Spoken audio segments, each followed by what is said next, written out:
Yes, guys, how you doing? Welcome back to the Spurs Talk Show. I hope you are all happy and healthy doing the things you love with those you love to do them with. It is draw day. It's draw day, everybody. Friday. Happy Friday. I hope everyone is capable of doing me some favors before we get straight into the show. They're literally just getting ourselves lined up right now. I'm on the IPTV thing, so I think I might be a little bit behind. So no spoilers in the chat on the draw. We know who we possibly going to get. It's one of four teams. Liverpool are going to get one of the others. We'll find out today who it is that's playing them each other in the playoffs. We're going to talk about the whole lot. Let's see if I can get the draw up on the thing as well. Here we go. I think the date, we're literally about to start in the next couple of minutes. But guys, please smash the like button. Smash the subscribe if you haven't already. Hit the notification bell button. And drop your comments thick and fast. Thick and fast. And let's put a poll out there. It's a good idea. Good idea, Alex. Good idea, my man. Hope you're feeling better, Alex. I hope you're... I won't say what it was, but I hope it's okay with you, Axatos, my man. Let's do a poll, shall we? Who do you want? Brugge, Atletico... Who else is it? Juventus or Galatasaray? I tell you what, none of them are easy. Could be a lot worse, but none of them are easy. Galatasaray. There we go. Bosh. Crack on in that one for me. Crack on. Get the thing going. Ra-ta-ta-ta. Today's show, of course, guys, is sponsored by OK Jersey. You know, you've got 2 days to get some clobber. Using code Sean15, SEAN15, you get 15% off. It goes back to 8% off on Sunday. So the first name is out of the hat, or is coming out of the hat right now. Right, let me get where's the score predictor? Where's the score predictor? The first team coming out of the hat, ladies and gentlemen, is Benfica. Benfica have got... somebody, where's Benfica? Benfica are going to have Benfica or, let's get this on the screen. Here we go. It's all lined up. It's perfect. It's perfect. It's perfect. It's perfectamundo. Come on, guys. Champions League stuff. Ra-ta-ta, ta-ta-ta-ta-ta-ta. Benfica versus Bodo. Ooh. Wait a minute. So it's down here then, is it? Oh, no, sorry. Benfica isn't playing Bodo. It's not, they're just pulling them out first. They're pulling them out first. So it's Bodo versus either Real or Inter. Is that right? Oh, okay, I see. So we're doing it the slow way around. We're not just doing it the draw way. So Benfica have got Real or Inter. Bodo have got Real or Inter. Monaco next will have PSG or Newcastle.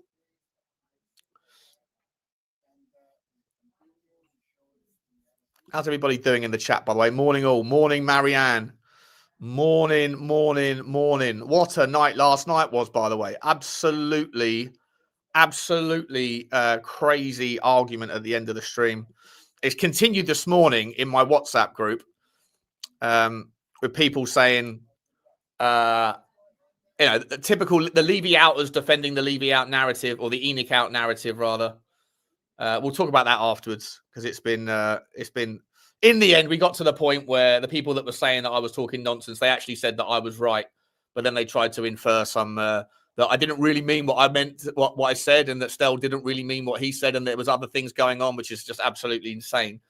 The conversation was about does every Tottenham fan feel the same way as Stelios does, and Stel thought that they did. That was the argument. I said, no chance. It doesn't matter whether I think that Stel is right or wrong on that thing. The fact of the matter is that 59,850 people of 60,000 don't stand on a certain square on the street on the way to somewhere they're already going.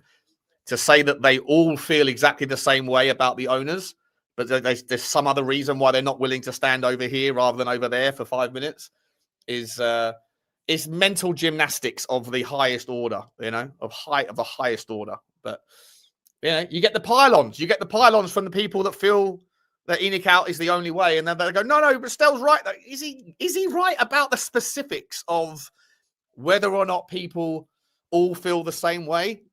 Nah.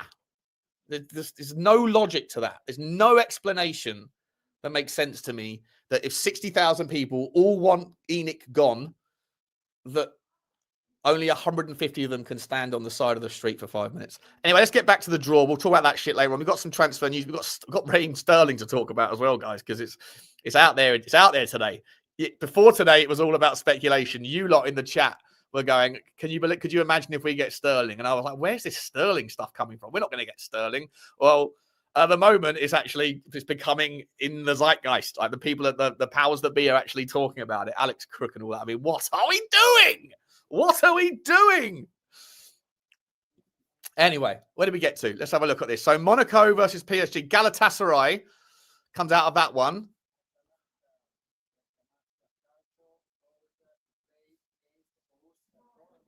Oh, Dortmund versus Atalanta. Dortmund versus Atalanta.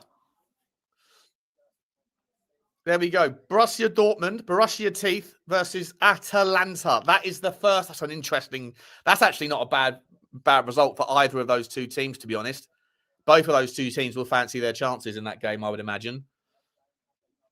Olympiacos versus Leverkusen. Also, not a bad. Both teams will fancy their chances in that one. Both teams will. And then, you know what? Arsenal and Bayern Munich have got. Arsenal's going to have either Leverkusen or Olympiacos, or Bayern will.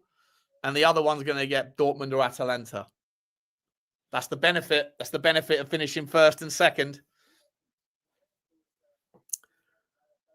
Juventus. Who have Juventus got? Juventus Galatasaray. Oh, wait. Which means it's going to be Brugge against Madrid. Wow.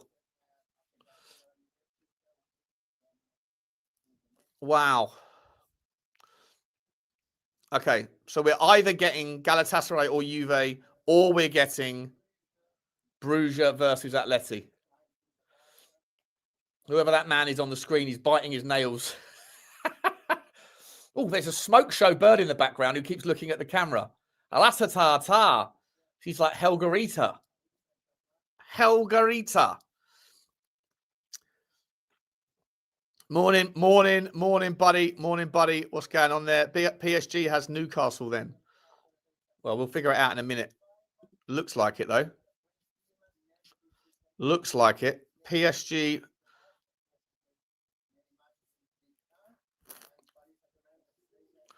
No, Karabag have got Newcastle. That's not a bad draw for Newcastle, is it? It's not bad. And then Newcastle will have to play either Chelsea or Barcelona. They're traveling to Azerbaijan, though. That's a long old trek. But to have avoided PSG, that's not bad. All right, so I think it's not quite finished yet. We've got to figure out who Benfica have got.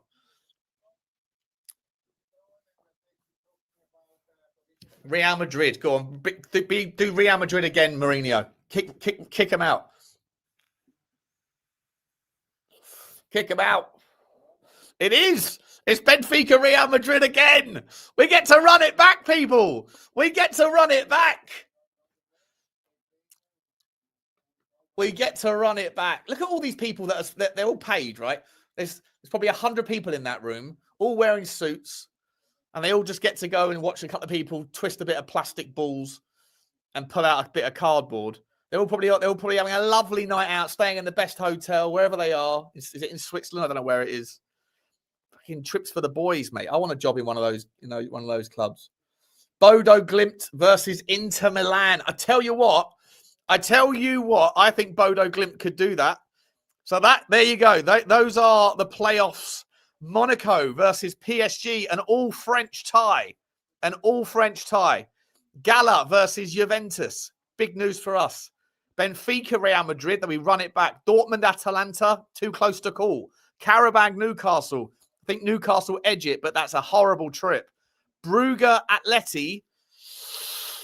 Depends who gets who in the home tie first.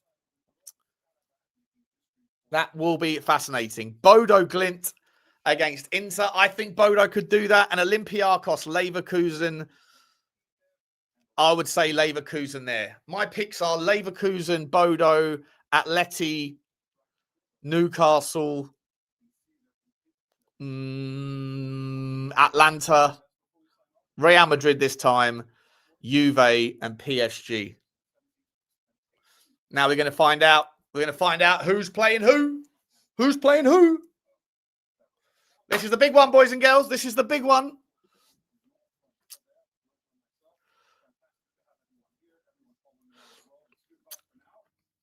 Bodo versus Inter at home will be interesting. Yeah. Ball twisting, yeah. Ball twisting, hard work to find. Well, you know, if you know a couple of S&M girls. I know a couple of girls that could do that for you for about 250 quid an hour. I'm only joking. It's more like 500 quid an hour for that shit, I reckon. I mean, I've heard. I don't know. A friend told me.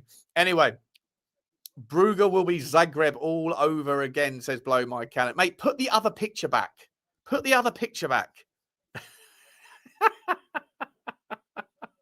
That picture is fucking hilarious. It's like a fucking testicle on his 5 head. Brugge, please, says Saz. So we're basically none the wiser then, Sean. No, we've still got the second bit to come. We've got the second bit to come after the break. They're just having a break, I believe. And then we're going to find out who we've got. But as it stands, we know that it's going to be one of Gala or Juve. I would say that's Juve. I think it's going to be Juve, and I think it's going to be Atleti. So I would imagine that Liverpool and Tottenham get Juventus or Atleti based on that draw. But we're going to find out after the break, I think. I hope they're doing the draw now. I think they're doing the draw for everything all the way through. Because essentially, if we get put at the top end, or either way, if we beat our last 16 opponent, we will have a quarterfinal against either Barcelona or Chelsea. I think that's how it works. Yeah. Either way, we've got Chelsea or Barcelona or whoever they play. That's our draw. So we avoid Manchester City. We avoid Arsenal until the semi-finals. I think that's how it works. Yeah. So finishing fourth was important. Finishing fourth was important because it means that we do avoid, in all likelihood, Bayern Munich or Arsenal until the final. But Barcelona would be nice. A Barcelona quarterfinal, I'll take that. That'd be fun. That'd be fun. Let's just wait and see, though. Let's wait and see what's happening in the chat. Queen Ellie, £500. That's steep, and that friend doesn't exist, Sean. I ain't joking. It's all for fun. Of course, I wouldn't do that sort of thing. You know, I don't like pain. This is hurting my brain, says Kitty. The draw is over. No, the draw. Is that it? Well, we don't get to know who we play. That's it. Oh, what? Is that it? I thought we were going to find out today who. Oh, for crying out loud! Boo! Boo! All those people in that room wearing those suits, they've all got on there. They've all gone on over there to wherever that bloody draw's come from for a day out. What are we doing? What are we doing? I was wondering why no one else was going live for the draw. Oh, I need a costume and I need a video. Jesus Christ. What are we doing here? Let's go for this one. Look what just happened. My man was totally cooked. His waffle, simply awful. You've been stinker and hooked. I mean, I don't know what to say. I've even got the donut costume the wrong way round. For crying out loud. Ladies and gentlemen, I can only apologise. Wasted everyone's time. Now, we'll do a show anyway. But yeah, that's it then. So the Champions League draw is done. Bring out the guitar. Where's the guitar? I just want you back for good. Oh, for crying out loud! What a donut! Let's do. Should we do Oasis? Should we do? Don't look back in anger. Should we do that? Why can't they just do it all in one go? Talk about drawing it out. Talk about. I'm gonna have to change the title of the show. That wasn't worth anything. 15 minutes in. 15 minutes in. TNT has now pivoted to watching, like, I don't know what that's called, like skiing, like marathon skiing. You know, when they do that kind of weird, like, dancing thing across the... Seriously, we're watching cross-country skiing now. Today's stream is brought to you by Donuts Are Us. We had all this last season. Mate, I don't remember what I did last season. I don't remember what I did fucking last week. What are we doing here? What is this? What are we doing here? Oh, you're my blunder. Whoa. I said maybe. They're not showing the draw, baby. Oh, I can't believe I've done that. Absolute donut. Never mind. Anyway, let's talk about last night, shall we? Let's talk about last night. So, yeah, you know, stinker and hooked, mate. Stinker and hooked. I haven't even sunk any sherbets yet. I do have one poured, but I haven't touched it. I haven't touched it. What have I walked into? Sean dressed as a don't. Yeah. Well, listen. It is what it is. It is what it is. Now we're watching. Maybe we should do a watch along of this cross-country skiing. How do these people find any enjoyment out of doing that? Skiing uphill. Like, what are we doing here? Of all the things you grew up in the mountains and you got the snow and you got all that stuff, and you just, I know what I'll do. I'm going to go uphill. I've decided that the best way for me to enjoy this incredible environment is to ski uphill. I mean, what are they doing? That's worse life choices than what I've made, I think. What are we doing here? Anyway, skiing talk show. Yeah. 100. Your taxi awaits Fenland Spur. I'm going to have to change. Yeah, content's got a content. You know the game. I want to. Yeah. So let's to summarize. We still don't know who we're playing, but we know that it's at least Galatasaray or Juve, and then Bodo versus Brugge versus Atleti. 5:15 for this. Let's do a couple of super chats. Toothless in Bangkok, bro. 7 successful dates in. Please don't F with my vibe, Tottenham. Toothless in Bangkok, bro. 7 successful dates. I don't know what to make of this meaning matters. If you're getting the meaning out of your life by smashing through 7 ladies in Bangkok, then I hope it's you that's toothless and not them. Or actually, maybe not. Maybe it's better if they're whatever you're doing, stay safe out there. It's a jungle. Big up to you, mate. Thank you very much. They didn't ruin your vibe. Maybe I did. He said we need Spurs Talk Show away day to a draw. Lunch, beers. We need Spurs Talk Show away day to a draw. Yes. Let's go and protest outside. Let's do a protest outside the UEFA studios. You know, maybe we'll get more people than what turned up a couple of weeks ago. I couldn't believe. And big up to you, mate. Big up to you, old Dan Torino. Big up to you, my man. And Drewski, big up to you. You're my blunderwall. Yeah, 100%. 100%. Big up to you, Drew. Big up to you. Listen, I don't know what the big deal was last night. The amount of texts I had, and this morning in my WhatsApp group, the amount of people. Well, not the amount of people, but like a couple of people that are just going in, and they're the Enoch outers that are desperate to find a way to move the argument away from what it was. The argument last night between Stella and I was on one topic and one topic alone. Whether or not everybody that goes to the games feels the same way Stelios does and people that feel the way that Stelios does. That was the debate. That was it. It wasn't whether ENIC out is right or wrong. It wasn't whether protests are a good idea or a bad idea. It was, why is it that of the 60,000 people that go to the stadium, why is it only 150 people stand on one side of the road? And Stel was like, well, they just, they feel the way we do. They just don't act on it. I was like, maybe they don't feel the way that we do. And I say we pejorative, not pejorative. I say we like sort of as a universal term for people that feel the way that he does. Like maybe they don't. He wouldn't have it.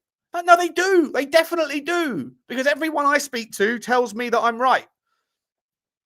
Maybe you're in an echo chamber. It's like, I don't know. Let me think of an example. Top of my head. Restaurants. Right, let's say there's a food court somewhere, right? And 1,000 people go to it. And one restaurant has 10 people in it. And the other restaurant has 9,990. And the one restaurant that has 10 people is a vegan restaurant. And the owner and the waiters are all vegan. And the 10 people that go in there are all vegan. It's like them having a conversation with themselves saying, now, those 9,990 people, they feel the same way we do about animals. They're just not quite ready to give up meat yet. It's a massive stretch. Maybe other people don't feel that way and like meat and don't think that animals, are all on the same level as human beings. It's a massive stretch. But because they have to reverse engineer the narrative from we're right about the owners and therefore everybody else feels the same way, they have to because it's been proven that we're right, then everybody else feels the same way. And how do I explain the fact that no one else goes to the protest or very few people go to the protest? Oh, I don't know. I've got to invoke some version of reality where everybody's terrified of protesting. I've got no idea. I've got no idea how anybody can't see the unbelievable logic gap from this notion that everyone wants the owners out, and the only reason they don't protest is when it's not like we're asking people to get on a train and go somewhere simply for a protest. Like the kind of the relativity argument is, 20 million people might hate the government, but only 100,000 people turn up to a Tommy Robinson march. Whatever. It's not the same thing because that would require people going to the march just for the march and nothing else. But you're going to the Tottenham game anyway. And you have to walk past the stadium. You have to walk past the protest. So like this notion that it's like it's too much to ask for some people just to stop in a certain area for 5 minutes if they genuinely feel the way that those people that are willing to do it do. That's too much. It's just it beggars belief that intelligent grown-ups would think that it's anything other than maybe not everyone feels that way. Now, I agree that in the online space, if I was to put a poll out right now, in fact, I'll do it because the other poll was completely meaningless. We didn't even find out who we got.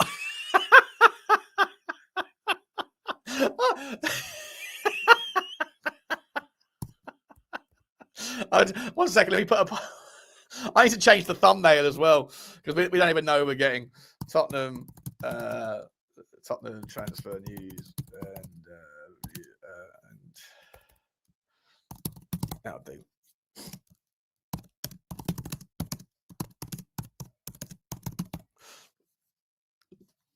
All right.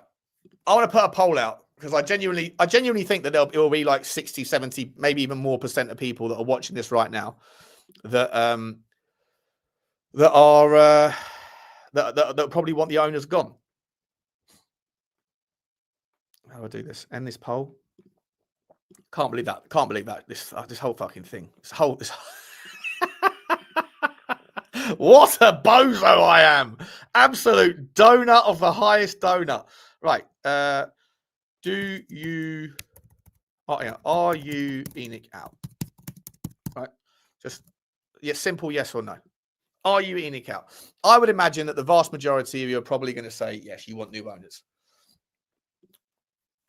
I 100% believe that the vast majority of people that spend all day long on Twitter and YouTube have a higher percentage of their interest, their investment of their time, their money, whatever else, into content around the club, around what's going on. And I think that there is an absolute correlation between the amount of time you're invested and your general distaste for the owners. 100%. But every single time I go to the stadium and I do one take Tottenhams or I walk around and I ask people, it's all anecdotal evidence. It doesn't make this, it's irrelevant. But for what it's worth, when Tel says everybody feels the same way as I do, and Connor from Leavenomics in the chat this morning was saying the same thing. Everyone around me wants the owners gone. It's not the case where I am. I sit behind Jim from Oso Spurs. So I sit in front of Jim from Oso Spurs, right? Jim can attest to this. There's nobody around us that talk about the owners like they're parasites or cancers or any of this stuff. No one. And Jim doesn't feel that way. Jim's channel isn't a big Enoch out thing. They just have sort of different conversations around, whatever else. Yeah, we're gonna have to we have to do a redirect to rabbit hole. I reckon we'll do a rabbit hole take. Depends on who takes over, says Gary. Big up to you, Gaz. Big up to you, mate. Hi, Bubba. What are you doing? My dog's making weird noises. You've already had your walk, by the way, and you lost your ball. Not my fault. I am the Krispy Kreme donut king of donuts. This morning I am. Well, I probably am generally, to be honest. 100%. 100%. What are you doing? You all right? Do you want to sit on the donut costume? There you go. She's sitting on the donut costume now. What's the poll looking like? What's the poll at? Yeah, so there you go. 78% Enoch out, 20 of 100 of nearly 200 votes. Yeah, not surprised. Not surprised. But you go to the stadium and not everyone clearly not everyone feels that way, right? They don't, because there's just no explanation that makes sense. You can't explain to me that of 60,000 match-going fans, that 59,850 of them are they all want the owners out, but they're not prepared to say it or stand on a certain side of the road. Like if you believe that's the case, then I don't know what to tell you. I think you live in a different reality to mine. Too many tourists there for one day. They don't care. Yeah, but what percentage of people there are tourists? 10%? Don't forget that the season tickets take up, what is it, like 60% of the stadium is season tickets? So they're not going to, I don't know what it is actually. Let me ask. What percentage of Tottenham Stadium is for season tickets?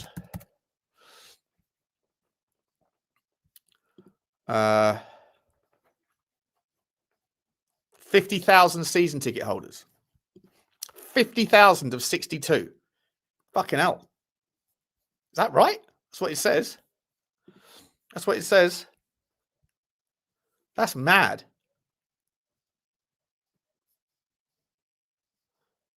That is mad. That's mental.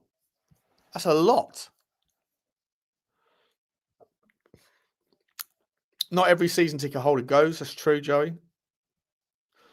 Sean, fans just don't care enough. Football is an escape. Exactly. So that's if they don't care enough, then they don't feel the same as people that do care, right?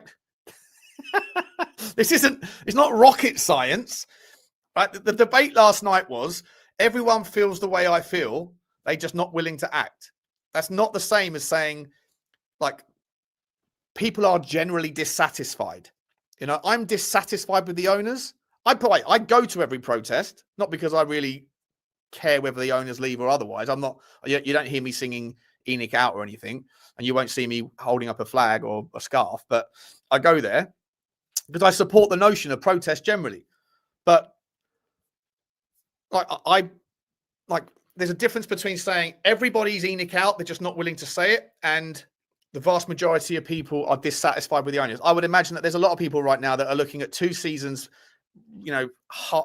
around the relegation spots or just above it, that they're generally dissatisfied with the window. They're generally dissatisfied with the trend.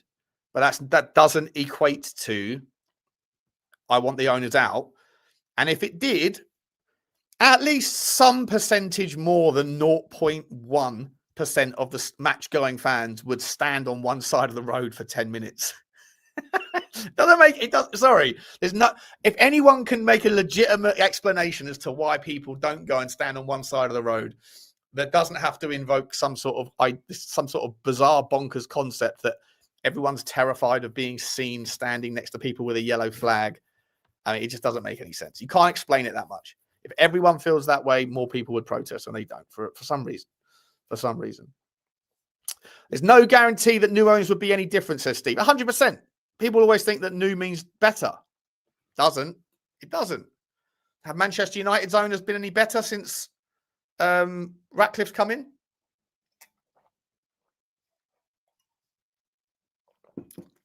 I was going to wait until 12, but fuck it.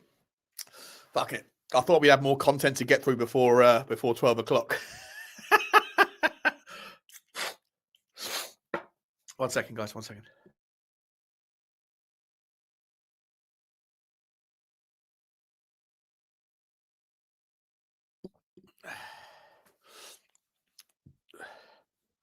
Better, harder, faster, stronger, better.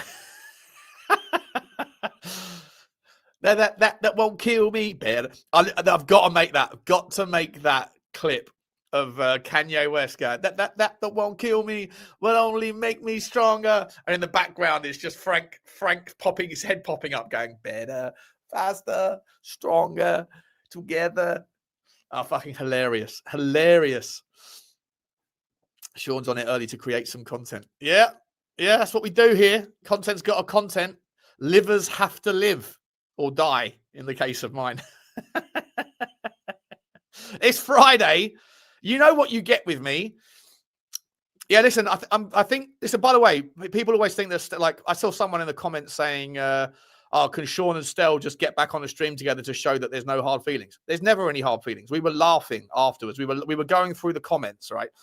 We were going through the comments on the stream in the background. So Johnny jumped off, Marlon jumped off, and the three, Lubo, myself, and Stel started scrolling through the comments to see like who was getting the most heat during that whole debate. And generally speaking, like when you're having the debate, obviously you know that you're getting animated, right? You know that you're shouting, you know you're getting a little bit kind of like angry, and you know it's not a good look. So you're going, oh, this is probably gonna. And also, I'm, you know, by 10 o'clock at night, I'm shattered. My health. I'd had a couple of those magnums, so those things hit me a little bit. You know, like different alcohol affects you different. I don't know if you drink, you guys, but I've drunk so much in my life that I know that certain alcohol puts me in certain moods. Like vodka makes me a little bit very slurry worded and a little bit aggressive. Right, vodka makes me quite not like I want to fight you, but just like I'll shout more and I'll be more like confrontational, I guess, in a conversation. Like red wine makes me tired, really tired. It just makes me like, ugh, like it's like I don't know, like taking a fucking Xanax or something, I would imagine. Beer gets me really gassy and bloated, and I feel uncomfortable, and that changes my mood. That's why I like cider, because I feel like it makes me in a bit more fun. I think it makes me a bit more kind of, you know, up for a bit of a giggle. I haven't yet figured out what magnums do to me, but I know they, I know that they do something, because I only had a couple, and I was like, I really shouldn't be getting stuck into this one. Really, have I ever drunk Gladiator? Have I ever drunk don't know what Gladiator is. Sounds good though. Yeah. By the way, we've got breaking news. It looks like Tottenham have signed this so wummy, Alicia. So Wumney.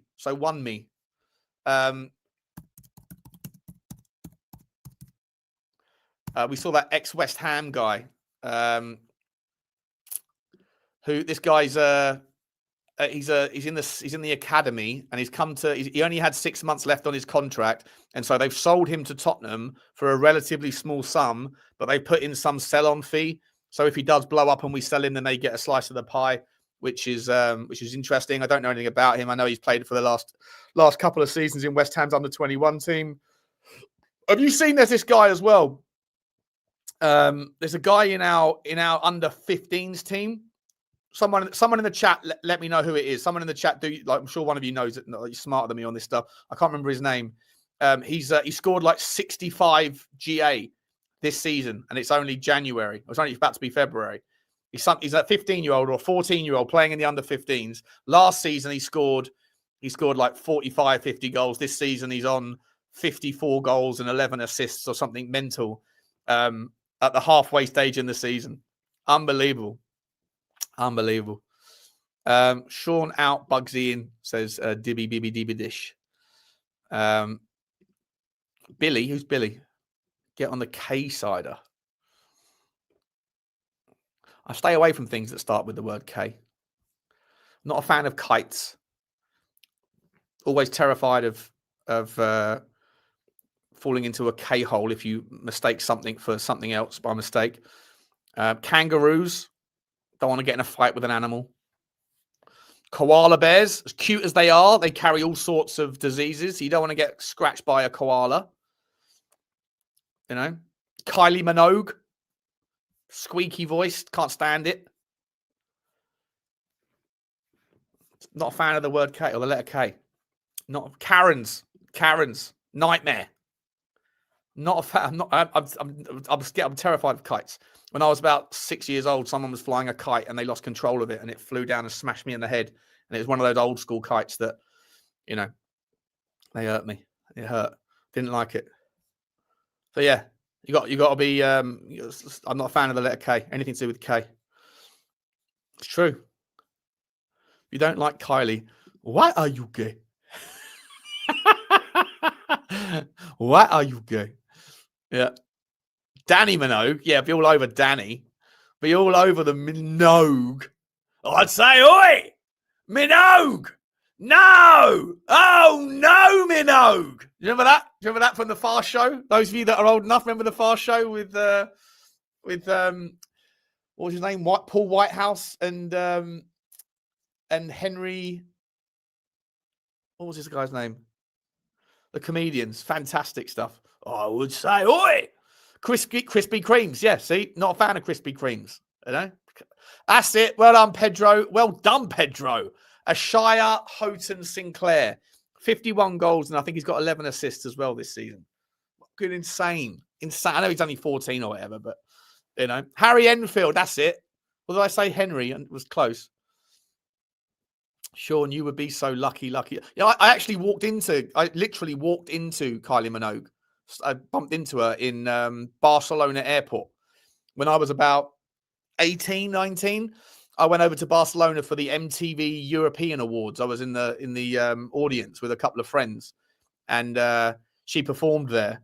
And then I'm walking up the escalator, and up the elevator rather, and escalator, and then walking across, and I'm sort of turning behind me, saying goodbye to someone. And then I turn around, and she was just sort of walking the other direction, looking at her phone or doing something. And she was tiny. She's like 4'11", and I smashed into her. She had her glasses on and all this stuff, and you know, I miss her so much. Kraken is good. Kraken's good. Yeah. I wish I smashed her. Smashed into her. What was I going to say? So anyway, we avoid things with the letter K. You know, we avoid things with the letter K.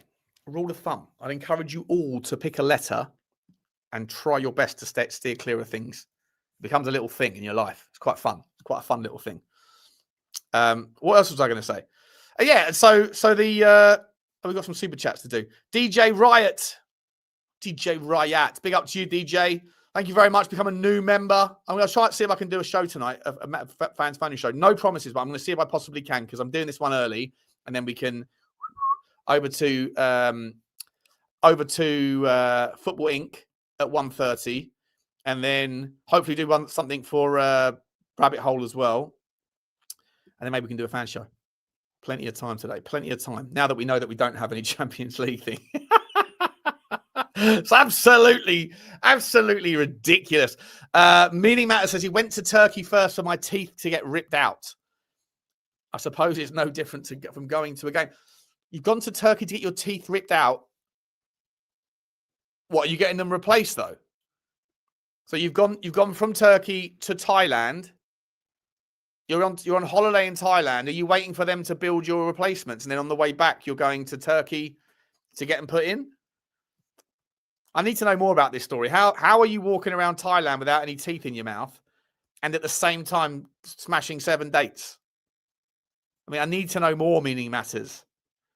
Your story matters. Let us know. Big up to you, mate. Big up to you. You haven't got to put in a super chat, man. I'll see if I can catch it in the comments. Chudini, big up to you, Chudini. Where's that? Choo to you. Big up, Chudini. Appreciate you, my man. Appreciate you. Should we talk a little bit ketamine? Yeah, don't see. That's the thing.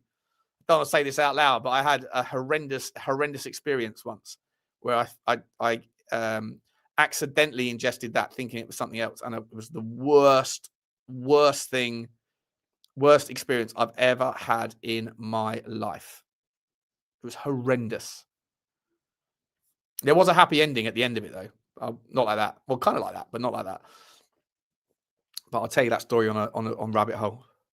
You get temp dentures after extraction. What do they look like? Are they pretty ropey? Are they pretty ropey, rough dentures? Because they're not going to put that much effort into it, are they? They're going to be like, oh, you're only using this for a week. Just fucking shove them on. a bit of prick stick in there. I can't imagine that they would be sensational. Luke Wardle says, in 4-5-1 around me, I'd say it's very 50-50 split with ENIC. A lot of support for it, but a lot of dirty looks too. Loud chants don't equal ENIC out, sadly. Yeah.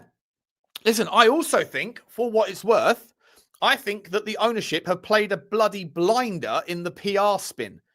I think if Daniel Levy was still here as the forward-facing, representation, I've always said he was thrown under the bus. I always said he got a bad, I don't know, however you want to say. I think he got done the dirty by the people that are arguing. They always Levy out, ENIC out. But it was Daniel Levy was the forward-facing guy, right? So they got rid of him, and they played this PR spin. And I said it immediately, right? I was never particularly ENIC in or out or anything. I was like, my only. Whenever I spent the last 3.5 years, I would go on and debate everybody because the conversation was about Levy.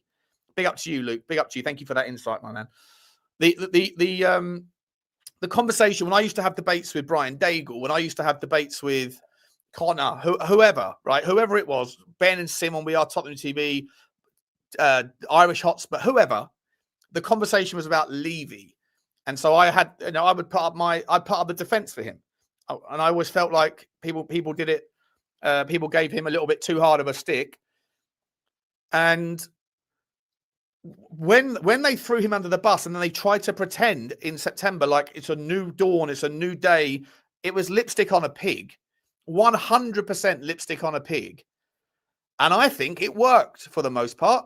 I think the PR spin worked. I think most people, I even saw Lubo, who was the biggest Levy out, ENIC out guy, but I think Lubo was more Levy out than he was ENIC out.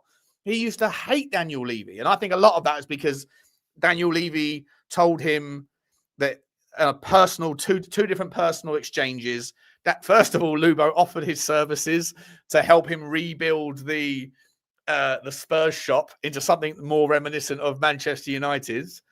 And Daniel Levy didn't take him up on the offer. So I think that hurt Lubo's feelings. And I think also it pissed off Lubo when Lubo said, how can you justify the prices of the tickets? And on a specific question at the AGM, and Daniel Levy said it's a privilege for you to watch your club play. And I think that pissed off Lubo. So I think Lubo specifically had more of an issue with Levy. Other people have a joint amount of vitriol towards them both. But for the most part, I think a lot of people felt like when Levy went, that was kind of good enough for now. I think if Levy was still here and we were still in the same situation, I think the protest probably would have been slightly more supported a couple of weeks ago. Genuinely do. Yeah, personal vendetta. It was the Levy nemesis arc, and they kind of look a little bit similar, don't they? They kind of look a little bit similar. Hi, Sean. Are Spurs going to have new signings for a left winger? I think there's going to be someone coming in. We've got a week. We've got the weekend to get something done. But if it's Raheem Sterling, meltdown. I'm actually seeing people on Twitter. I think even Jamie O'Hara said, "Is that only 30 likes?" Guys, smash the like button. That's wowzers. Look at hell. Gee whiz. Daniel guilted backdoor. Yeah, he did. Jilted backdoor Luba. 100%. 100%. Feel like we need 200 likes at least. Yeah, 100%. Yeah, Glades has put that shit on Ratcliffe, Sully. 100%, mate. 100%.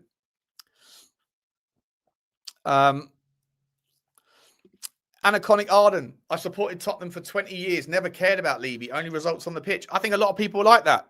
You know, it doesn't mean that it's right or wrong. It doesn't mean that you're more of a fan or less of a fan. It doesn't mean that anyone is, you know, anyone's argument is stronger than anyone else's. You're allowed to support the club however you want.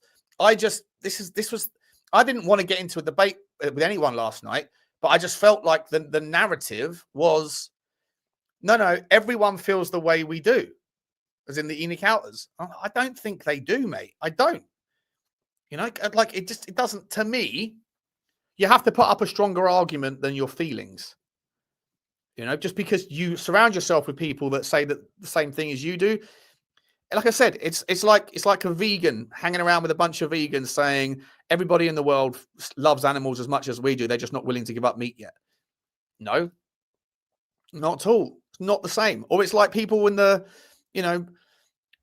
Tommy Robinson march thinking that everybody in the UK has a problem with immigration, or people on the trans argument thinking that, you know, there's only one way to see this. Everyone I know tells me that a man can be a woman and a woman can be a man if they feel like it. Well, there's a lot of people that don't feel that way. And there's a lot of people that don't care about that particular argument.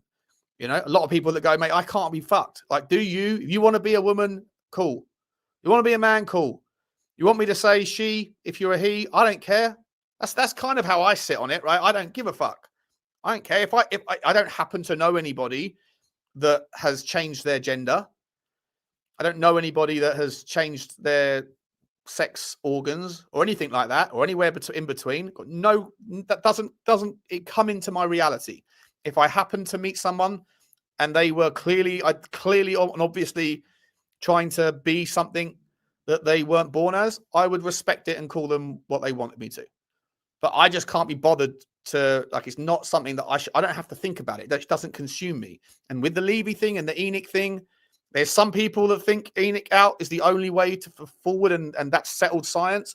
There are some people, not many online, I would argue, but some people that sit there, probably more at the stadium, who sit there and go, actually, I really like the stadium that he's built or that ENIC have built. I like the fact that we won the Europa League. I like the fact that for the most part of the last 25 years, we've been in the Champions League. We are a big club, and that there are, you know, 2 or 3 other teams that have gobbled up all of the success through, you know, through a different set of criteria than what we can operate within. So no, I don't blame the owners. I blame, or I'm just not that dissatisfied. There's people that will feel like that. And then there's a fucking giant group of people in the middle.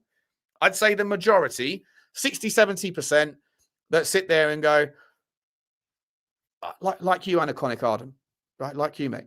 It's just not work. Like, I don't think about them. All I care about really is what's going on the pitch. That's my perspective. It doesn't mean that I'm right. But to me, like, I could be wrong, right? Stel could be right that every single person at the stadium is an ENIC outer. They're just they're closeted. They're in the closet. They don't want to come out as gay, if you know what I mean. And to use that kind of analogy, they're terrified of the consequences because it's embarrassing or whatever else. I don't believe that. He might be right, but I would argue that the possibility of that being right is about 1%. And I think the far more likelihood is that not everybody feels that way.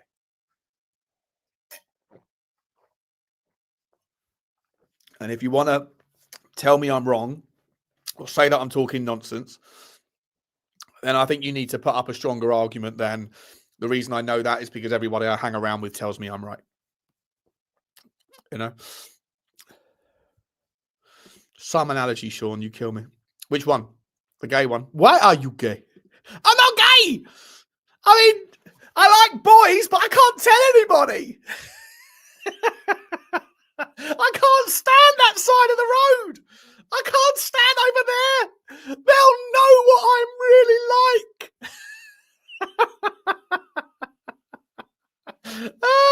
Come on now, what are we doing here?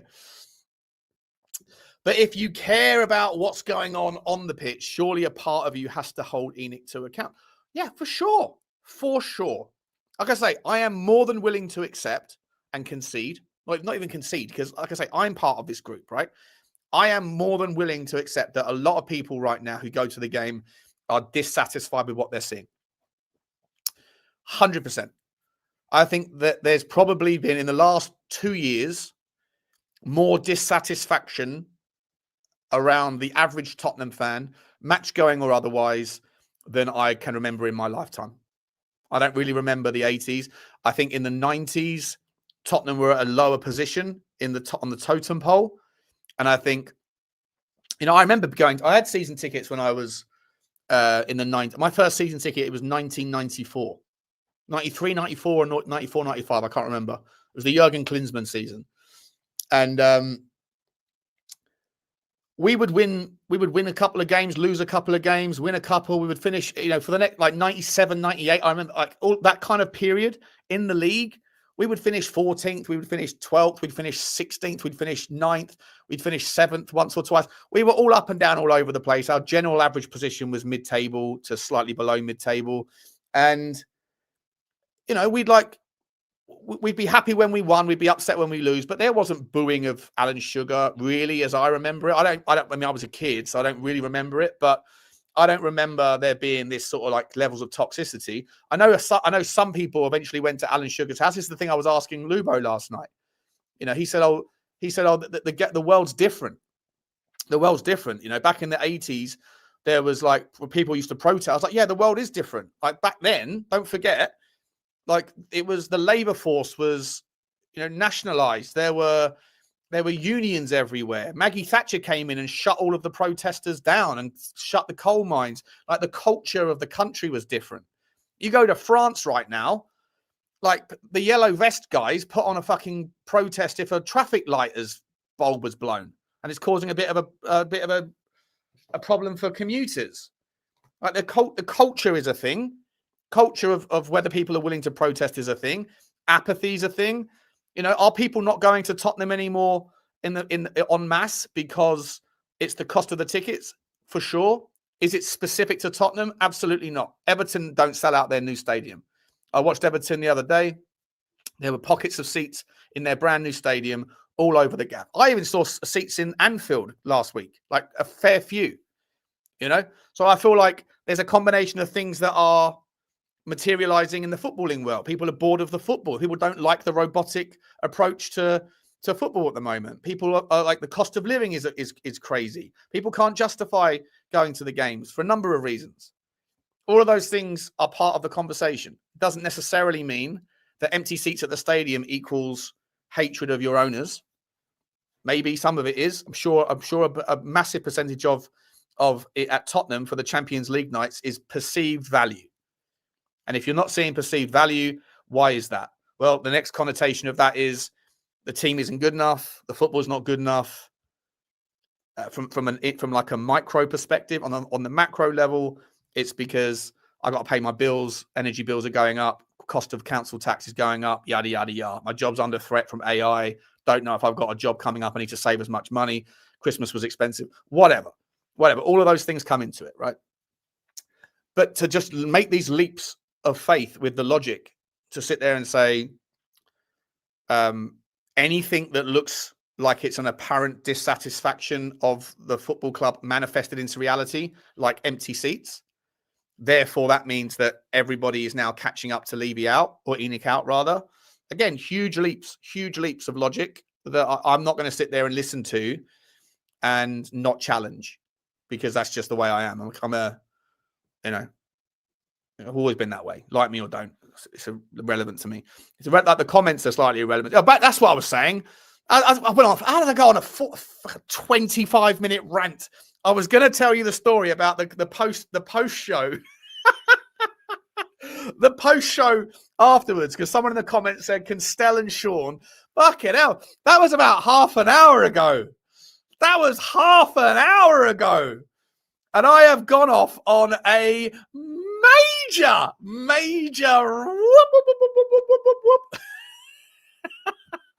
all because someone said way back in the chat, we need to see a Sean and Stel part 2. Oh my God. How do I do this? I'm an absolute lunatic. Anyway. So the whole point was after the show, let me do the super chats before I forget. Big up to John Turney, my man John. Big up to you, man. Hope Japan is treating you nicely, man. I'd love to go to Japan. Johnny's going to be in Japan, I think. Johnny's going to Japan, I think, in March or April. That man has more holidays than Madonna. Honestly, unbelievable. He's going to Miami next week, and he's going away somewhere else again in February or something, or March, and now he's going off to Tokyo and South Korea in April or something. Unbelievable stuff. The Big D. Big up to you, Big D. New member of the show. Thank you very much, my man. I hope you are all well. Looking forward to meeting you at some point. Big up to you, buddy. Luke Wardle says, big up to you, Lukey. He says, I think it will take us to start to become an Everton or West Ham for people to fully change their minds, in my opinion. The stadium is a mask of a big club. Yeah, for sure. But like Anaconic said, he just I believe a massive section of Tottenham fans who go to the game, they dial in, right? They dial in on Friday night and they go, son, you looking forward to Spurs tomorrow? Oh yeah, Dad, who we got? We're playing Manchester City. Oh, fuck them. We want to beat them. Do we, son? Do we? Because Arsenal are going to win the league. Oh yeah, I forgot. We're supposed to hate Arsenal more than we love Tottenham. Let's go City. Let's go City. City till I die or City till July. You know what I mean? Like there's those people. And then as soon as the game's done, they go, oh, well, son, better luck next time. Anyway, let's go home. Don't forget, you've got school in the morning. Your mum's got to go to the dentist. We've got to pay for her tooth and we can't afford a flight to Turkey like my man, meaning matters. Yada, yada, yada. The bills are piling up. Fuck Tottenham.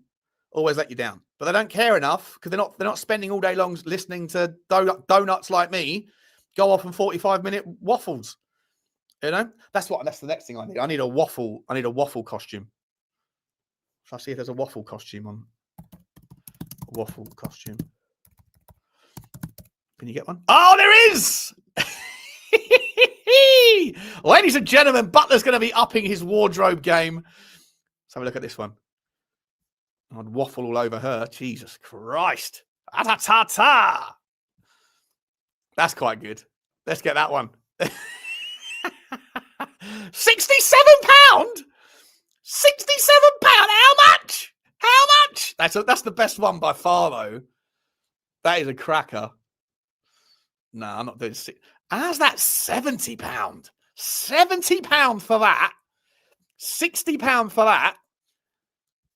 She is a rat-a-ta-ta. And this one here is probably the best value. Temu it is. Temu it is, ladies and gentlemen. We are getting waffle costumes. Getting laid would solve so much.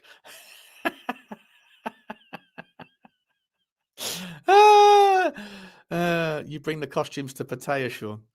Rat-a-ta-ta. Listen, mate, you keep inviting me to Pattaya. Is it safe there at the moment?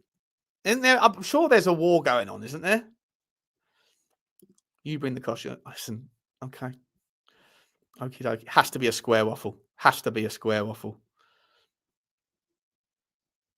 You are brilliant, but I think your son might be trans.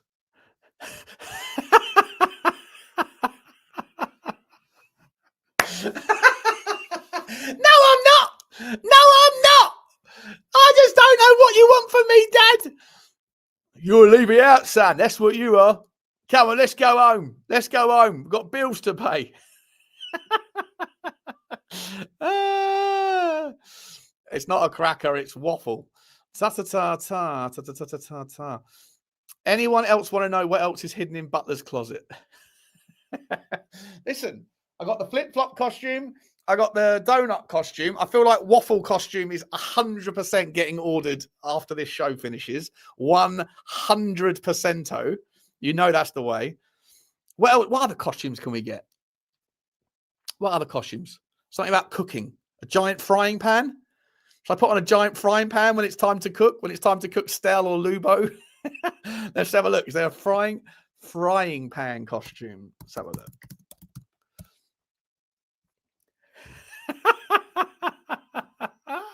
What are we doing here? What are we working with here? Looks like they're all somewhat like homemade. I'll get one of them. A little headpiece. I'm disappointed there's not a giant. Oh, that's someone that's done it at home though. Fucking hell. What would it be? Frying pan? I don't know. What's Oh, Percy's changed my changed my. He sent me a picture of the skiing talk show when we're doing cross country skiing. Big up to you, Percy. Big up to you, my man. What else are we doing here? We've got a couple more super chilly chit chats. We've done this one already. Yeah, listen, I think if we fall, I still haven't got back to the part about doing something with Stel. That's what I was going to say. I feel like I'll come back to that in a minute. I feel like if Tottenham do collapse, I mean, we're starting to look a little bit like Everton, aren't we? We are starting to look a little bit like that. You know, a couple of years now down in the doldrums, but we're in the Champions League last 16. The fact that we're in the last 16 of the Champions League, I would probably encourage change for Tottenham to think again about whether or not it's worth putting on the protest. I know that you're going to I know they're damned if they do, they're damned if they don't. If they don't do it, people will say, oh, you changed your mind, you're a flip-flop. If they do it and it's poor numbers again, like I say, I think that there's diminishing returns. You know, part of the reason why maybe one of the variables as to why more people don't go is because they see how few people go every time. And there is some sort of cognitive bias towards popularity, right? People do they do trend in herds. There is tribalism. If more people are there, more people will go. It becomes a snowball effect. And so that's why they have to pick and choose what they do and how they do it and when they do it more carefully. I would say, my advice, not that they've solicited it, but it's unsolicited advice. I would say, like, if you put on another protest on Sunday and 100 people turn up again, I feel like then it looks like you're forcing an issue that most people aren't willing to participate in. I think it kind of edges away at their authenticity and their credibility. You know, that's just my opinion, though. I personally would say, like, you know, it's a difficult one, but I personally think that they, you know, if the numbers are similar again, I think it has a damaging effect. Personally, that's what I would say. The Big D says, do a quick poll to see who would take Levy back. Oh, that's fun. Let's do that. So 82% are ENIC out, right? 81% are ENIC out of 650 votes. Great, like, it's wild, like, but like, I'm sure a lot of you are in London.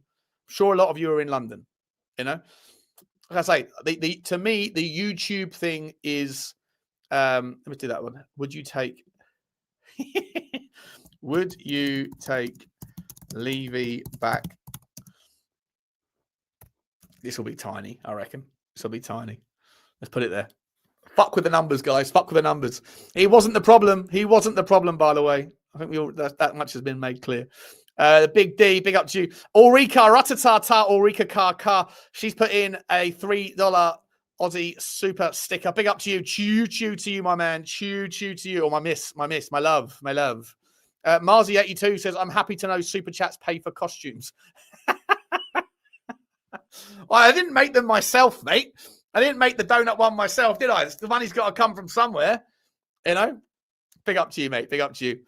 Big up. They also pay 50% of YouTube. All the big boys at YouTube get their money. Every time you put in £1, 50 pence of it goes to the donuts at YouTube, you know? Big up to them, though, for providing the platform. 40 million euros for Lookman. What the fuck are we doing? What's happened? Is Lookman going somewhere? Let's have a look. Let's have a look, man. What's happening?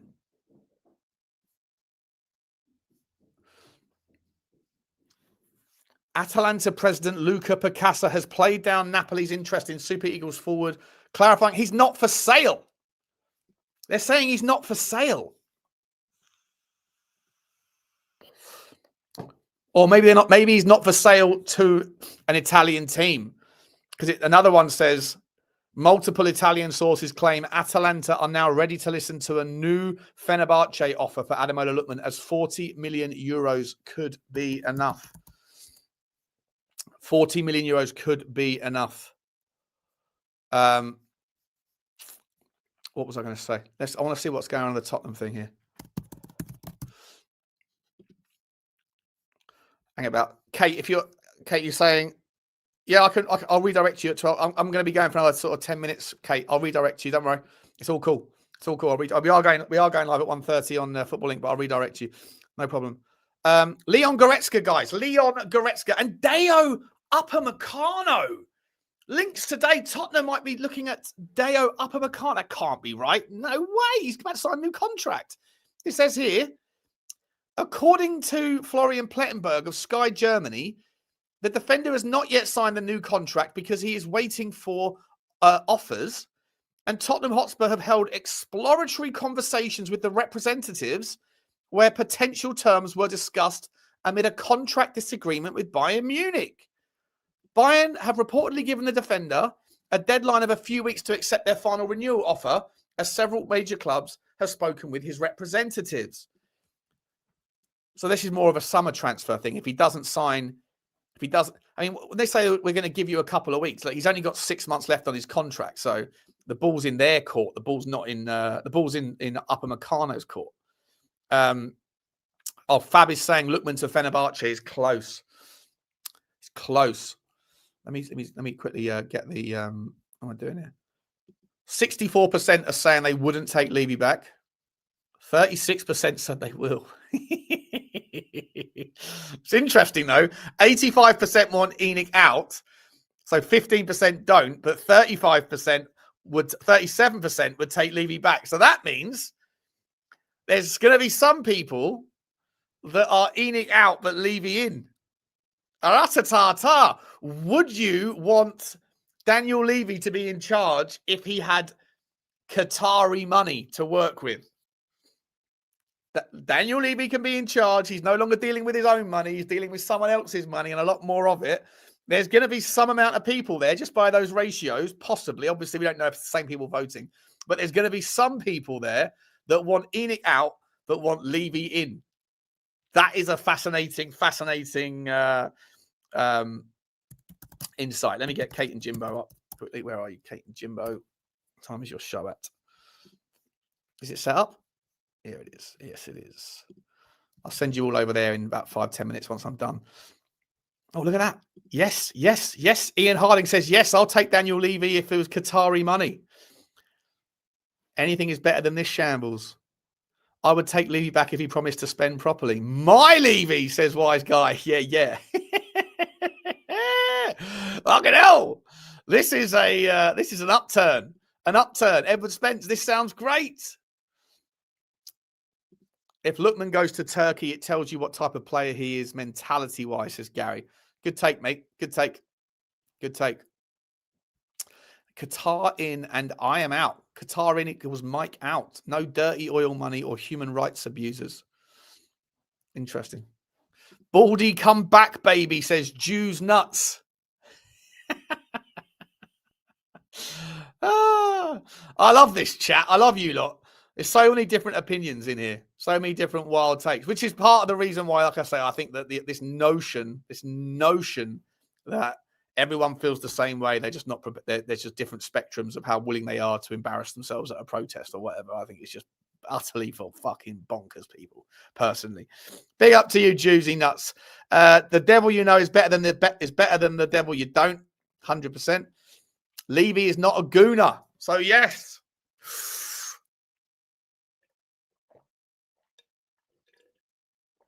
Oh, That's nice. Can I check DM on Twitter? Sure. What have you sent to me?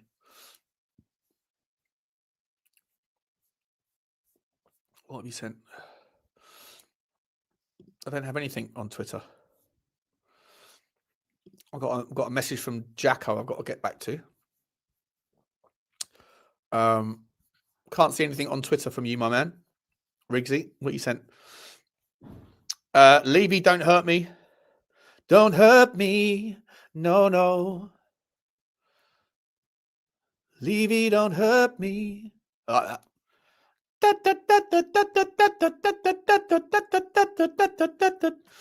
What is love? Levy, don't hurt me. Don't hurt me no more. What is love? Donut of the week, Chris Agomba. It goes to me 100%. Lubo is somewhere having an aneurysm. Levy and Simon Jordan consortium. So I rate Simon Jordan. He's a poor man's Sean Butler, really, isn't he? That's what a lot of people say. He's a poor man's Butler. You know, we're cut from the same cloth. He's just got a better head of hairline, a better looking guy, and a better clobber of a wardrobe attire. I wonder if I could pull off a turtleneck and a suit jacket on a Monday morning. Forest got Fenerbahce, did they? Let's have a look. Stell was right about it, though. Okay, interesting. Let's find out why. There are lots of people who think the board are the problem, but no one wants to act on it, e.g. pulling their money away and protesting. Yeah, Stell's one of them. He doesn't pull his money away. But there are lots of people. For sure, there's lots of people that say, especially in the online space. But I genuinely think that there are echo chambers. People sit in echo chambers. Like Tottenham away, that channel that he had before, it was that Will Stewart channel. And he'd done the dirty on Stell and all that by stealing their money, allegedly. That guy, that channel had like 7 or 8 people. And they all say the same thing, right? They would go around in circles like saying, you know, why this club is run by donuts. So I think that people operate in echo chambers. No, that's not a problem. It is what it is. You're naturally drawn to people that think the same way as you. You know, it's like when you watch, I don't know, if you're in America and you still watch mainstream news, if you are right-leaning, you're going to watch Fox. If you're left-leaning, you're going to watch CNN or whatever else, right? And at least back in the day, you used to go, if you were someone that had discernible interest in figuring out what you wanted, like where the truth was, you should spend a bit of time watching Fox and a bit of time watching CNN, because you would get 2 different takes on the same story. And then if you were intelligent enough, you could figure out where you particularly see the shade of gray, which is where the truth is. But that stopped like 10 years ago. Like as soon as Trump got in his first time, in his first thing, Fox News would be talking about all of the things that Trump is doing great. And CNN, they wouldn't be talking about those things. They'd be talking about other things that Trump is doing badly. So then they learned this model of like, if you just feed your audience with shit that makes them satisfied, you capture loyalty. The problem is you then get caught in echo chambers, and then you think that the only way of looking at the world is the way that I see it, because the only content I consume reaffirms my bias. And I think that happens in football. I think it happens in sociology. I think it happens in psychology. I think it happens in politics. I think it happens in industry as well. I think you have to go out of your way to listen to other people's perspectives, and then try and remove your own biases from what they're saying to see if there's merit and truth and at least credibility in what they're saying. It's a difficult thing to do, but if you want to be balanced, that's what you should really try to do. And I think that, like you're saying here, Aaron, there are lots of people who think the board are the problem, 100%. Right? But not everybody thinks the board is the problem. And that was the debate last night. Stell said everybody feels the way that I do. They're just not willing to protest. And I said, I just fundamentally disagree with that. 100%. That's not the case. If it was the case, 17,000 people wouldn't have been booing Thomas Frank. They would have been booing the owners. They didn't. And more than 150 people would be at the protest. There wasn't. And you can't put that down to people being afraid of protesting or any other merit, because you're walking past the protest to get to the thing you're going to. You know, you just got to stand on one side of the road whilst you're having your hot dog before the game, whilst you're having your beer, whilst you're having a cigarette, whatever. If you're walking that way and you're hanging around anyway, just hang around over here for 5 minutes just so that we can capture some pictures and make it look like there's bigger noise. But no one did it. They actively avoid it. That tells me that people don't don't want to engage with it. So that also means that not everybody feels the same way that Estelle does. So I don't think he's right. Anyway, where did we go? Where did we go? The same mentality as the fans who want Qatar in. Levy and with Qatar money, just imagine the hotels and go-kart tracks. Yeah. Planting the seed, 25 years to get him out. Now you start this. We need ENIC out now. Stop. Please stop with this. Stop with what? Stop with what? By the way, I'm more than happy for ENIC to go. But this channel is going to discourse. This channel looks at the discourse within the fan base, and we talk about these topics. That's what we do here. If you just want people to just stick to your own thought processes, there's channels out there that can do that for you, Daniel. This isn't one of them. I don't have agendas. I literally just want to discuss things and look through and chew through the zeitgeist and talk about both sides of the coin. If there were thousands and thousands of people that were protesting, I'd say, wow, it's catching momentum. Cool. Now you double down, change for Tottenham. Now you really go for it. Now you dial it up, because clearly there is a shift in the narrative. But there hasn't been. And like I say, I think that the way I interpret that, personally, I think it's wrong. But I think that the football club's owners pulled a blinder for their own ambitions, for their own intentions, for their own best interests, not for the football clubs. But the way that they dealt with Daniel Levy, I think it was wrong, but I think it has worked. I think because Daniel Levy was obviously the bad man in the suit, the it's like, again, not to use politics all the time as a scenario, but you get pissed off with Keir Starmer, you think he's doing a bad job, get him out. Someone else comes in within the Labour Party, right? They get to the next election, Conservatives win again, or Reform win again, but Reform just looked like, half of Reform now is Conservatives. So all the people that failed before get another crack at the whip. And then when that doesn't work out in 5 years' time, Labour get back in again. And guess what? There's another top guy, a new name at the top, but 80% of the people on the cabinet are lifetime career politicians who just get moved around from the health department to the defense department to the business department to this and that. It's the same people. And behind the scenes, by the way, it doesn't matter whether you pick right or left. It's two wings of the same bird. It's a Punch and Judy show where there's a puppeteer doing this. And you, not you personally, but the public, sit there watching the Punch and Judy show, really thinking that they're different people, different ambitions, different stories, different intentions. They're not. They are all bought and paid for by the same people above them who never get the publicity, never get the downfall, they are the permanent class, they're permanent elites. Those guys employ the people like Keir Starmer to be the fall guy for when things don't go wrong. And the public get pissed off with that version, and they'll change in that version, and then they'll get pissed off with that and pissed off with that again. And it's all just one big cyclical lump, or loop. But the people at the top, people behind the scenes that really pull the strings of the puppet show, they stay the same, or their ambitions and intentions stay the same over decades and decades and decades. And it's exactly the same thing, in my opinion, of what the ENIC have done there with Daniel Levy. He was the fall guy. He was the face of the organization. Let's get rid of him and say it's a new dawn, it's a new day, and nothing's really changed. But guess what? No one turned up to the protest and no one was singing ENIC out. But if Daniel Levy was still here, they would be singing Daniel Levy, get out of our club. It is what it is. We're all falling for it. If you're not falling for it at Tottenham, you're falling for it in politics, or you're falling for it in your school, or you're falling for it in your workplace. It's a tried and tested formula of placating the masses. Let them eat cake at 1 minute, and then you pull it back and then punish them for something else. You create a problem, you manufacture the reaction through the media, you offer the solution, and the solution is always less freedoms for you, more power for us every single time. And it will continue to happen until there is massive uproar. But there won't be, because most people are caught up in there like, I just don't want the hassle. My life isn't that bad. It's exactly the same thing in Tottenham and everywhere else in a football club that isn't happy, where their fans aren't happy. I've never had my anger at Levy. It's always been ENIC for me. Cool. Fair enough. Fulham have just said they expect Harry Wilson to leave. Sign him now. Do you really want Harry Wilson? He's 28 years old. Is he 28? I think he's 28. Aren't we guilty? When was the last time Harry Wilson had a fantastic season? Let's have a look at Harry Wilson. Stats. Overall balance. Share this tab.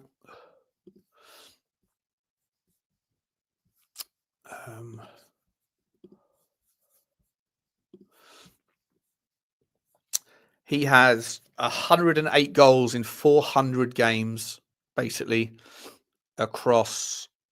Mate, this is his Premier League ratio. 27 goals in 147, so 1 in 5. 18 assists, though. So what's that? 45 GA in 142, so 1 in every 3 games. He's played a little bit of everywhere. Jesus Christ, look at that. He's played 49 games as left winger. He's played 249 games as right winger. Centre forward, 44. He's very versatile. I don't know. That doesn't excite me, Harry Wilson. I think he's just having a purple patch, a good season. Not for me. Although a lot of you like him, though. But I didn't hear a single person in the Tottenham fan base talking about Harry Wilson 3 months ago, let alone 3 seasons ago, 2 or 3 years ago. Never heard it. Sean for PM. Sean for proper mug. Bit of Friday afternoon Marxism. No, definitely not a Marxist, mate. 100% not a Marxist. I want there to be absolutely, if anything, I'm an anarchist, mate. I want there to be zero, as little government as possible. I want people to work hard. I want to motivate and inspire people to have ambition and to seek out opportunities to get it. And I'd like to put some level of ability for the people with obscene opportunity, obscene wealth, to be able to be forced to not be taxed necessarily, but to reinvest their money into grassroots business opportunities. And I think low tax, less government, less oversight, but just loopholes of feedback mechanisms that make the successful people, the successful money come back in and give other opportunities to do it at the bottom. Feedback loops of opportunity, I think, is the way for a people to find some sort of purpose in life. I think purpose is the thing that's missing. I said yesterday, like, I'm getting... By the way, I wanted to apologize to everyone yesterday. Like, I didn't mean to say it, right? But I said, I don't know, for those of you that were watching yesterday, I was saying, I want to, I might want to leave England, but I was like, I don't know where to go. Like, Europe's on its knees, England's on its knees. And then people were saying, I'll come to Thailand. And I was like, nah, you're at war. Thanks very much. I'll skip that one. Then we're going to come to California. And I was like, fuck that. California's paradise turned into shithole. You know, I felt like I was just absolutely, I didn't mean it in any way, shape or form to be so rude about where people live or where people are from. That's not what I meant at all. I was just, for me personally, I feel like the world is like just being run by absolute fucking morons, or actually not morons, very intelligent, but very, very nefarious people. And I think like everywhere that's nice has somehow lost its edge. So I wasn't being rude about anywhere's particular residence or place, you know. Didn't mean that. So I do apologize if that came across that way. But yeah, like for me, I think that the reason why people are generally unhappy and increasingly unhappy is because I think for a lot of people, purpose has been taken away. I think most people don't have a lot of I think one of the reasons why people aren't having kids anymore, it's not just because they can't afford it. It's because they don't see a future where the world is going in the right direction.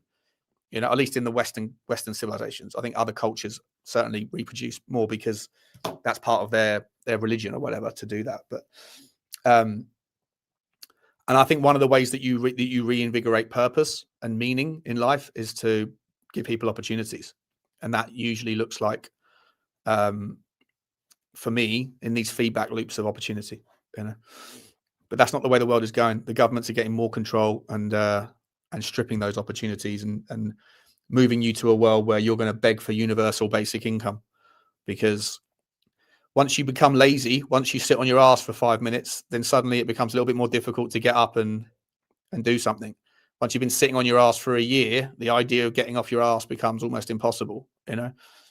So Argentina, South America for me, I feel like there's areas of South America that there's going to be a lot of turmoil in South America over the next few years, but I feel like in the future, I think that might be a place that that sort of figures it out first.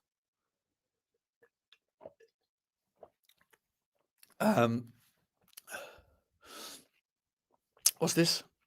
From Kevin Convery. Costume Fun says, Eamon O'Shea. Big up to you, Eamon. Thank you very much, my man. Appreciate you, buddy. Appreciate you. Kevin Convery, great name, says, there's a house down the road from me that I'm a fan of. If they painted it a weird colour,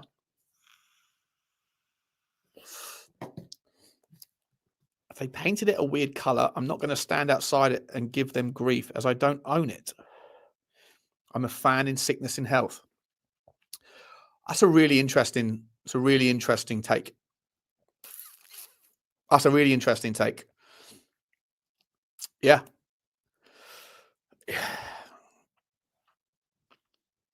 But would you become less of a fan of that place? You know, I guess that's the question. And also, you can always pick another house. Can you pick another team? I don't. Listen, everyone's free to feel. That's an interesting take, and I see where your analogy is going there. You're basically saying it's not my football club; it's their football club. They can do with it what they want. But there's, you know, I'm still a fan of it, and I just hope that they do the right thing by it. I hear what you're saying. I think there's definitely some people that would say, like, no. The fact, like, this our football club, they're just temporary custodians of it. Which is the other way of looking at it. It's a really interesting take, though, Kevin. Appreciate you putting that chat in as well, mate. Very generous, and it's an interesting way to think about it. Is that a cider in a Stella glass? Sacrilege shot. Yeah, it is, mate. It is. I've gone off Stella. It makes me burpy. Harry Wilson's. Lee says he wants Harry Wilson. Interesting. Yeah, Chili's on the up. But I don't know if they're going to get there. But by the time I'm like, you know, old enough to enjoy it. But I would certainly think that South America is the continent that I would probably think has got the most upside, personally. A lot of problems, though. A lot of problems still there, but they might be able to do it. Makes me punchy. Yeah, football is more tribal than that, 100%. Don't come back to New York. We already got rid of you once. I wouldn't come back to New York, mate. I wouldn't. I love New York. But for me, the best part about New York is the 2 minutes just before you land or just after you take off. The skyline is incredible and it looks like magical as you're coming into land. And if you're only going there for a 4-day visit and you've got so much to do and see, then you're moving around so much. But when I got there after about a month, I was like, it's just a concrete jungle, and I think there's too many people there, and everyone's on top of each other. And you know what I would say? Like the people when I traveled extensively across America with my job. Like I was in Arkansas one day, then Tennessee the next, then Kentucky. Don't like Kentucky just because it starts with a K, but and then back to New York.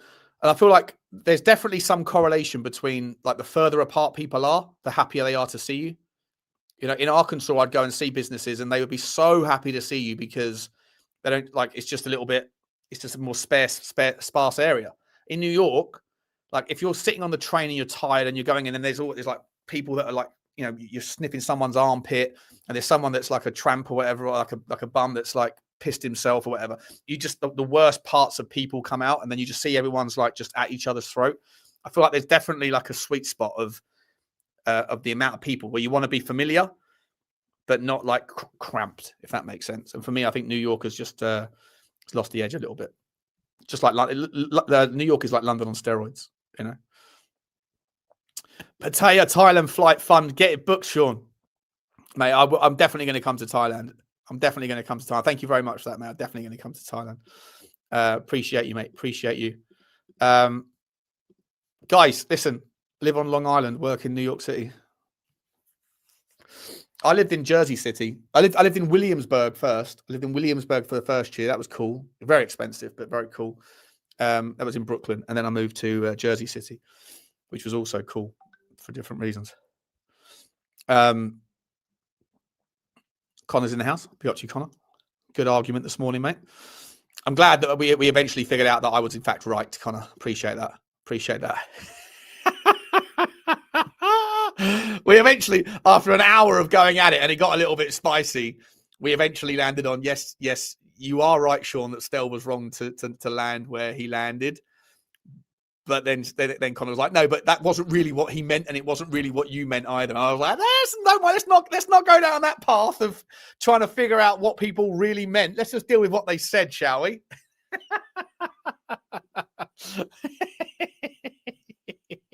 Love you, Connor, mate. It's all fun, mate. It's all fun. Come visit Texas, my favorite place. Texas. I've lived in Texas. I've been there maybe 100 times. I lived in Plano. I lived in Dallas. Fort Worth. Fucking love Texas. Absolutely love Texas. Texas for me is the coolest place. It's got that thing. North Dallas, by the way, North Dallas City. Going out in North Dallas. The girls. Ta. Yeah, unbelievable. Unbelievable melting pot of sensationales. Love the old country music as well. I went line dancing. I went line dancing. I was on a night out, and my client went home, and he goes, "I'll take you for one quick drink at this bar." I was like, "Okay, yeah." He goes, "You'll be fine. You got an English accent. You'll be fine." I went in there, and it was a line dancing place, and everyone had their cowboy hats on and their Stetsons and all this stuff. And I was like, "What are we doing here?" And then they all line up. They all line up on the thing, and they play some like hip hop track or whatever. And then they go, "This song we're going to be doing dance number 3, everybody, dance number 3." And so they all know what they're doing, right? They all know what they're doing. They all do it together. It looked fucking awesome. And I'm sort of person I am. I'm sort of on the side trying to figure it out by myself, laughing. And then some absolute smoke show comes and grabs my hand and takes me on the dance floor. And I was like, "What are we doing here?" So then she was like, "Come on, teach you that she would do it." She was absolutely disgustingly gorgeous. And I thought, I'm actually in. I'm in. And after we had the dance, she goes, "That's awesome. Thanks very much. Come and get a drink." I went and got a drink with her. And then she introduced me to her husband. She was just cool as fuck. I was disappointed because obviously I thought we were going in a different direction with the evening.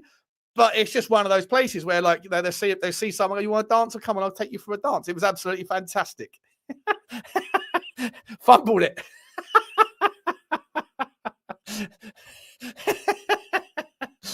Actual line dancing, yeah, their lines, yeah. It was me going to the toilet, racking one up, then coming out and doing an attempted body hop.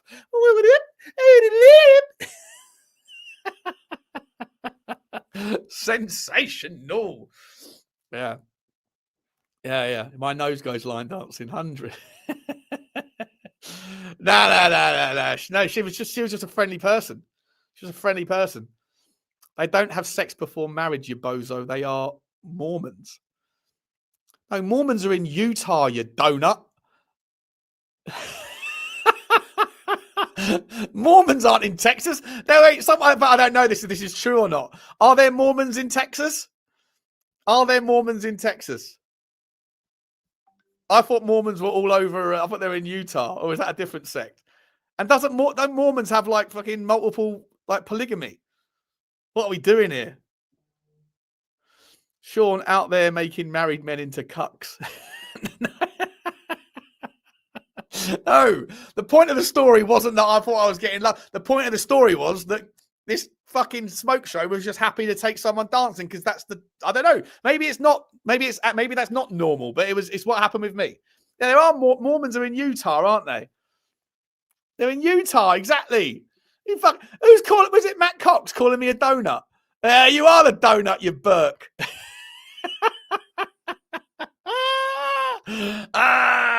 Love it when someone tries to donut me off and they end up doing the inverted donut. Unbelievable inversion of the donuts. What are we doing here? But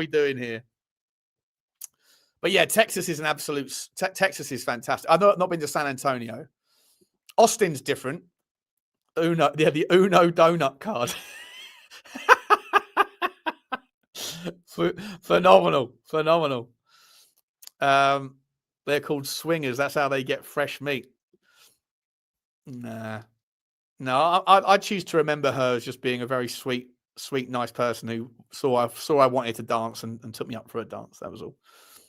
What's Daniel Wooding saying? Shawnee, if ENIC was to sell, do you think players would like to play for Tottenham? or ENIC have burnt too many bridges like a damaged club because of the way we have been under ENIC?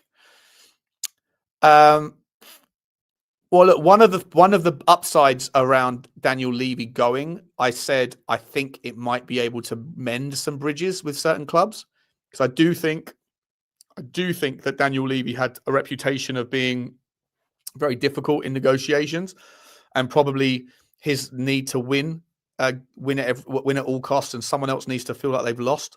It doesn't really work in a game where you have relatively few counterparties.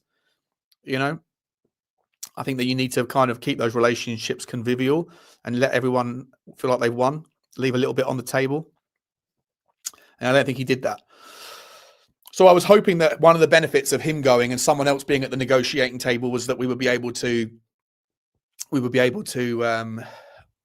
maybe get some players from clubs that otherwise wouldn't want to deal with us. Hasn't turned out that way so far, has it? It's only been one window. You know, I think. Listen, for me, I think that this window. I'm not making excuses, because it is what it is. But let's be honest, right? There's been very fucking small amounts of business done. Like, there's a lot of players that have returned from loans, but in reality, it's Manchester City that have signed 2 players. And increasingly, Manchester City do this in January. Last January, they did a lot. They didn't do that much in the summer. This year, they do a lot in January. And then after that, Aston Villa have done a little bit, and Bournemouth have done a little bit, and Tottenham have done a little bit. You know, that's it. No one else has done anything of any note. No one has. Crystal Palace have a little bit, I guess, but not really. So it's been a very, very, very, very quiet window. Maybe it's going to heat up in the next 3 days. As I said to you guys, it's usually the case that 75, 80% of transfers in the Premier League get done in the final 3 days. So, you know, we'll see. And I'm hoping that Tottenham are a part of that. But as it stands right now, we haven't done enough, but then not many other teams have either. I'm not saying it's an excuse or even an explanation. It's just an interesting consideration. And so on that basis, and West Ham have done a bit as well. Wise guy. Yeah, they have, yeah. Only way I'm getting Sean's respect back is by learning this fancy text by the next stream. Yeah, I need to find out what that is as well, by the way. It certainly stands out. It definitely stands out. You haven't lost my respect, mate. You're just a donut like me, you know, with double donuts. Listen, guys. Sorry for wasting your time thinking it was a Champions League draw. Sorry about that. We will be back. I'm going to send you over to Kate and Jimbo now, and at 1:30 we're on Football Inc. with Johnny, and then I'll be back later on this afternoon, either with a fan show here first, and then Rabbit Hole Ramblings hopefully later on this evening, or vice versa. I might do a Rabbit Hole at like 4 o'clock or something. Where we can talk more politics and stuff. So check out at Rabbit Hole Ramblings on YouTube. At the Rabbit Hole Ramblings, I think it is, or Rabbit Hole, I'm not sure. There's a link in it. There's a link in the side up here somewhere. There it is. That's the one. Click on that. Give us a subscribe. It's good fun over there. We talk through politics and conspiracy stuff and all that jam. And we'll see later on. But hopefully, I'm also going to find time to do a fan phoning show. But I don't know what there is to talk about apart from what we've already been speaking about, which is a shit window and a failed attempt at figuring out who we're playing in the Champions League. I'll hand you over to the very lovely Kate and Jimbo. Please smash Shawnee Raid, and I'll see you at I'll see you later on 1:30 on Football Link. Cheers, guys. Appreciate everyone. Thank you for the super chats. I'm sorry for the shit show stream. Bye.